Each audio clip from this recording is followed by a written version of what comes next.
সাল্লাল্লাহু আলাইহি সাল্লাম বিড়াল সম্পর্কে বলেছেন, ফাইন্নাহা মিনাত তাওয়াফিনা আলাইকুম আত-তাওয়াফাত, বিড়াল তোমাদের বাসা বাড়িতেই থাকে, এই জন্য তার ঝুঁটাকে তিনি হারাম করেন নাই। বিড়াল যদি কোনো কিছুতে মুখ দেয় তাহলে কুকুর মুখ দিলে যেরকম হারাম হয়ে যায়, নাপাক হয়ে যায়, বিড়াল যদি মুখ দেয় বিড়ালের ঝুঁটা কি হয় না, নাপাক হয় না। এই জন্য বিড়াল পালা জায়েজ আছে, বিশেষ করে ইঁদুরের উপদ্রব থেকে বাঁচার জন্য, কিংবা এমনি আদর করে আপনি বিড়াল পালেন, কোনো অসুবিধা নেই। আপনারা সবাই জানেন একজন সাহাবী ছিলেন, নাম হলো আবু হুরায়রা, নাম শুনছেন না? রাদিয়াল্লাহু তাআলা আনহু। ওনার নাম কিন্তু আসলে আবু হুরায়রা ছিল না, ওনার নাম ছিল প্রসিদ্ধ মত অনুযায়ী আব্দুর রহমান। আরো অনেকগুলো মত আছে ওনার নাম নিয়ে, কিন্তু ওনার নাম পরে আবু হুরায়রা উঠে গেছে। কিভাবে?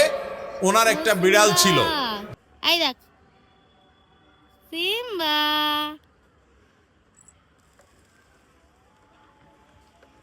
সিম্বা।